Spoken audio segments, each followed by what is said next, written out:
Assalamualaikum warahmatullahi wabarakatuh. Kembali lagi dengan saya di channel Bandit Lucu. Banditnya iya, lucunya kagak. Oke, di sini masih seputar ikan cupang.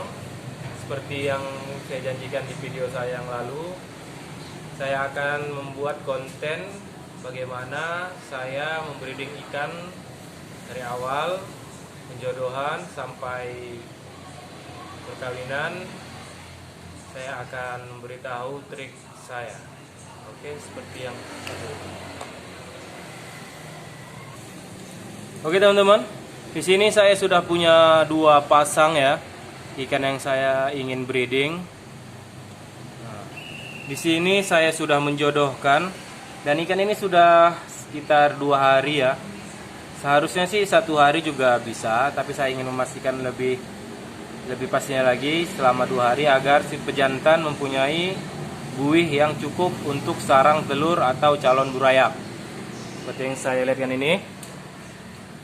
Di sini pejantannya sudah mempunyai sarang telur atau calon burayak ya. Dan si pejantan ini dan betinanya sepertinya sudah cocok. Dan ini juga sudah mempunyai busa atau sarang telurnya ya. Inilah salah satu fungsi penjodohan ya teman-teman ya. Kita bisa melihat dan menandai pejantan yang sudah siap kawin. Apabila pejantan belum siap kawin, itu ada beberapa faktor resiko yang akan kita alami ya. Terutama pejantan bisa memakan telur karena dia belum siap. Yang kedua, mungkin betinanya bisa mati karena terus di fight sama jantannya karena pejantannya belum siap kawin ya teman-teman. Belum siap untuk di breeding. Kalau teman-teman ingin tahu masalah pejantan yang sudah siap kawin atau tidak, bisa melihat video saya yang sebelumnya dan linknya ada di kolom deskripsi ya. Dan sepertinya ini kedua pejantan ini sudah siap untuk dikawinkan ya teman-teman. Dan saya di sini sudah memasukkan daun ketapang, juga airnya dicampur garam, dan terutama airnya itu sudah diendapkan ya selama 1 malam ya. Sudah diendapkan, dikasih daun ketapang, dikasih garam, baru kita breeding. Oke teman-teman, kita langsung aja menyatukan perempuannya karena memang sudah siap untuk di breeding ya, 2 pasang ini ya. Kita memasukkan betinanya ya teman-teman ya. Dan jangan lupa botol untuk penjodohan itu diangkat. Jangan lupa baca bismillah ya teman-teman. Iya, betina lompat duluan. Stop lah. Oke teman-teman, sekarang kita sudah menyatukan betina dan jantannya. Sekarang dalam proses. Sepertinya saya tidak bisa menunjukkan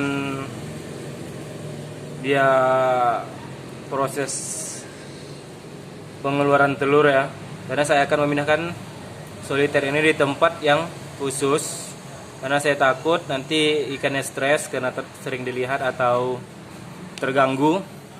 Jangan lupa juga teman-teman untuk menutup bagian atasnya seperti ini ya teman-teman. Seperti ini. Sampai biasanya saya membiarkan ikan ini selama 2 hari.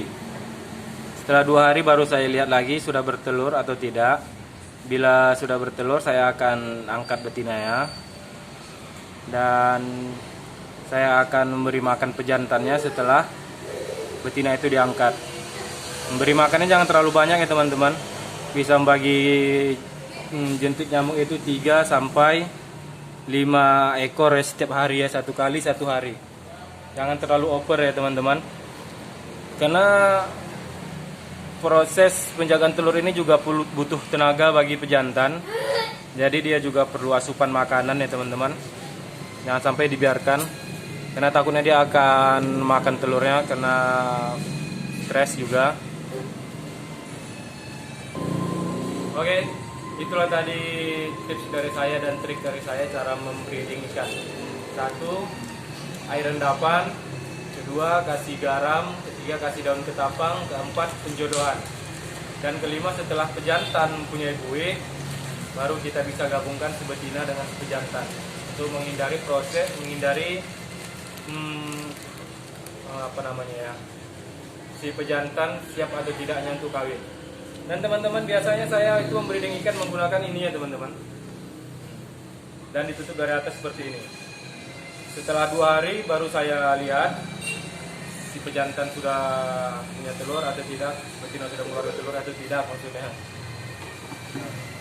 Dan kalau bisa ditempatkan di tempat yang khusus ya teman-teman, jauh dari gangguan anak-anak, dan jangan dilihat-lihat teman-teman.